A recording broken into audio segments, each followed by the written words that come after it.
आदाब, नमस्कार। हिंदुस्तान आज तक में एक बार फिर आपका स्वागत है। मेरे साथ हैं हतीन के वरिष्ठ कांग्रेसी नेता चौधरी इसराइल के साहिबजादे नाजिम चौधरी।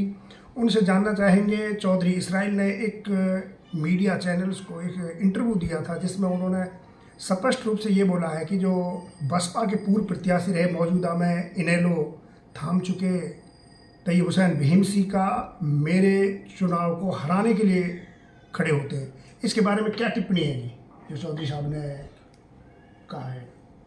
वो दरअसल बात क्या है कि एक इंटरव्यू चल रहा था मेरे वालिद साहब, हमारे लीडर चौधरी इसराइल साहब का, तो बहुत सारी बातें हो रही थी उसमें। तो उसमें बसपा पार्टी और बसपा पार्टी के कैंडिडेट का जिक्र आया। तो बसपा पार्टी तो हर जगह यही भूमिका निभाती है जो उन्होंने बात कही है। तो हालांकि बात इस तरह से है कि जो बात मेरे वालिद साहब ने कही है, बात तो सारा इलाका कहता है। भी ऐसा थोड़ी ना है कि अकेले वो कह रहे हैं। और फिर चलो मान लेते हैं, एक बार को चलो मान लेते हैं कि ऐसा कुछ नहीं है। आप पिछले 3 साल की हतीन की राजनीति उठा के देखिए, 3.5 साल की। हम लोगों के लिए संघर्ष कर रहे हैं, लोगों के लिए उनके काम जा रहे हैं, अफसरों के पास भी जा रहे हैं और भी लोगों के पास जा रहे हैं लोगों के काम भी करा के लेके आ रहे हैं। पूरा आपने देखा कि कोरोना के काल में भी मेरे वालिद साहब की तो उस वक्त में एक सर्जरी हुई थी, लेकिन कोरोना काल में भी मैं पूरी तरह से एक्टिव था। जो मेरे से हो सका वो मैंने किया। लोगों के लिए कोविड सेंटर भी खुलवाया, ठीक है। इतना अच्छा उसमें कोविड सेंटर खुला, पूरे हरियाणा में कहीं नहीं खुला। तो आप ये देखिए कि 3.5 साल से बराबर, जब से 4 साल से जब से चुनाव के रिजल्ट आए, जब से हम बराबर संघर्ष कर रहे हैं।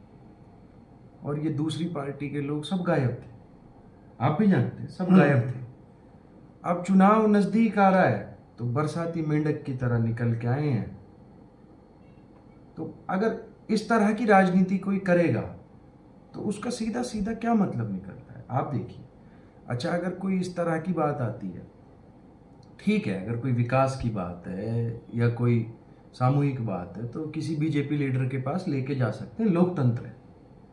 लेकिन जहां 2 पार्टी के लोग आमने सामने हो और उनके झगड़े की बात हो, और फिर उसमें बीजेपी के जो केंद्रीय मंत्री बैठे हुए हैं चौधरी कृष्णपाल जी, वो इनके कहने से इनके आदमी की मदद करें, खुल के करें, तो इसका सीधा सीधा सा मतलब क्या है भाई? यही मतलब है ना कि कांग्रेस पार्टी को और हमें कमजोर करने के लिए।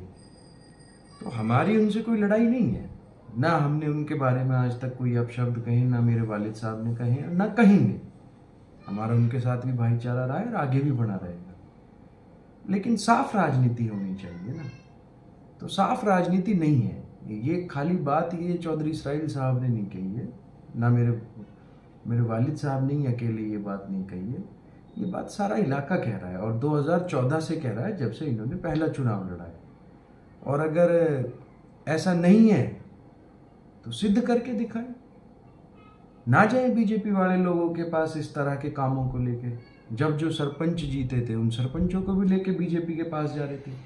आपने देखा कि इनकी इनेलो की ज्वाइनिंग में जो लोग थे वही अगले दिन बीजेपी के पन्ना प्रमुख सम्मेलन में थे।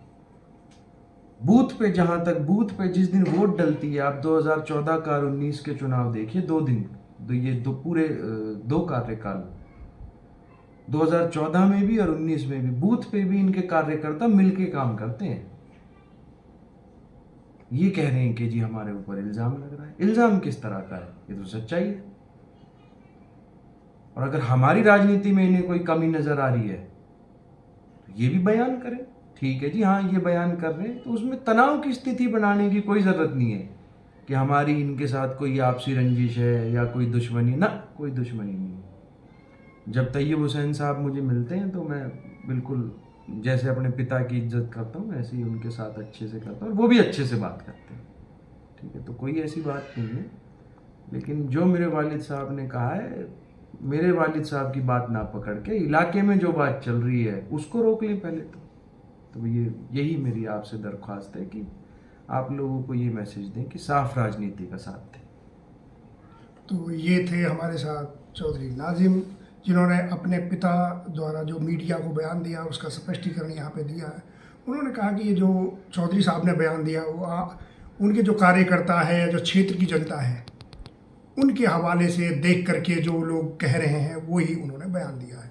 हिंदुस्तान आज तक के लिए हथीन से मैं शौकत अली।